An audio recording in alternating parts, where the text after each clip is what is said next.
Hello, this is John Armwood on the Armwood Opinion Channel. I have not done a video in a long time, and quite frankly, I've been avoiding it because of the things that have gone on in the past year, 2025, and the first month of 2026 have been a very bad year in America. A very bad year. We have a convicted felon in the White House who has hired a bunch of people who do not mind ignoring the Constitution and ignoring the rights that are given to Americans, and who are willing to ignore international law. And to give it just a few examples, the illegal ICE deportations, the illegal gathering of people who have come into the country legally and have pending cases with the immigration court system for asylum. They have been deporting them illegally.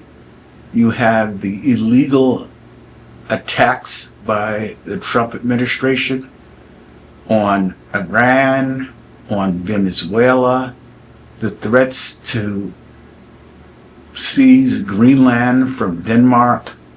All of these illegal acts by a felon that was elected by basically financially vested and ignorant people who fell for the old American gambit of racism, which the colonists, starting with Bacon's Rebellion in 1676 until today in January of 2026, are falling for. The racist baits against Mexicans, against Somalians, and Africans generally. Trump not allowing visas from African countries, and now today he upped it to 75 countries where people are not allowed to have visas. This is Donald Trump, a felon, a father who was arrested at a KKK rally in Queens, New York, a grandfather who ran a brothel in Toronto and came to the United States. His wife came on a genius visa, and she was nothing but a model. This man and his administration are full of criminals, and a lot of poorly educated Americans ally with people who saw wealth opportunity through the corruptness of Donald Trump, which those of us who grew up and lived in New York knew very, very well. We'd seen it. We'd seen his corruption, his racial discrimination in his housing that he and his father owned and ran. We saw it in his incompetent business dealings, his stealing of benefits from workers that he hired from Poland and other places. We've seen this all our life. We've seen him bankrupt a casino. Now someone needs to explain to me how you're going to bankrupt a casino. Donald Trump did it. The man was impeached by the House of Representatives lives twice.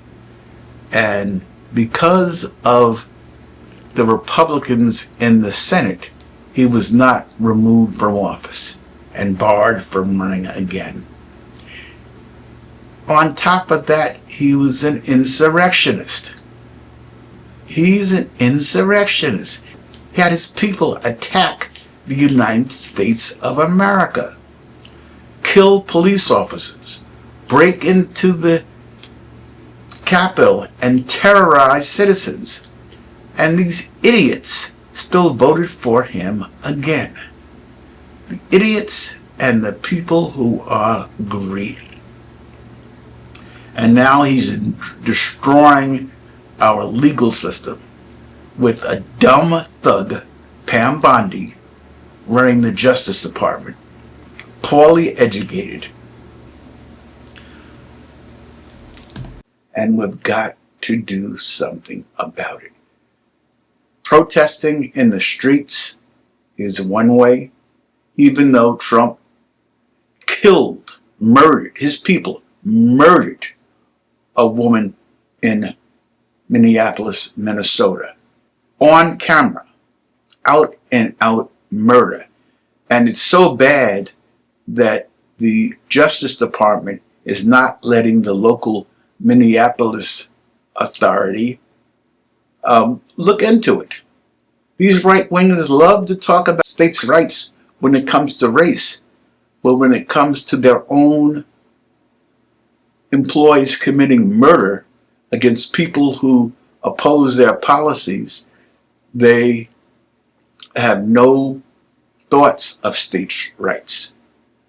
Understand, the whole idea that America stands for neutral principles of justice applied equally to all has never been the truth. That has been the American mythology, dating back to the so-called founding fathers, who are definitely not my parents, and not as willingly. We have, the man who wrote the Declaration of Independence was a rapist, Thomas Jefferson, who raped Sally Hemings, among others, starting when she was 14 years old. He was a child molester. It was illegal.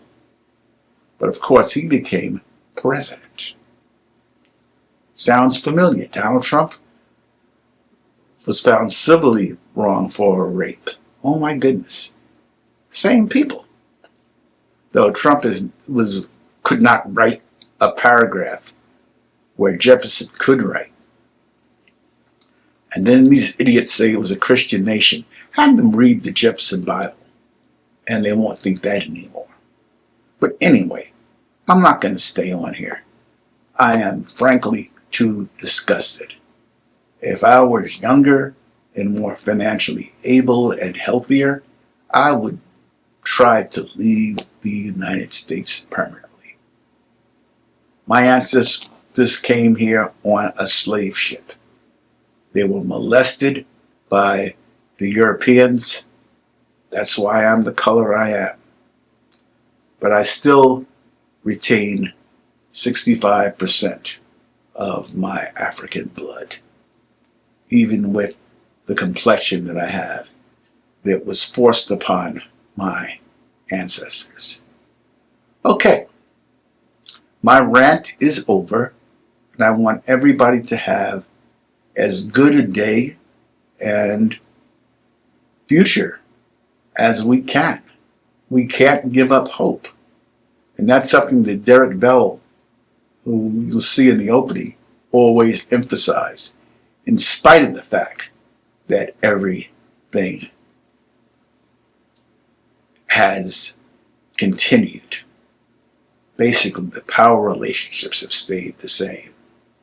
But we must resist, and we must believe that resistance is not futile. My favorite line from Star Trek: The Next Generation: resistance is not futile. Donald Trump and his administration are the Borg Collective. We must defeat them. Take care.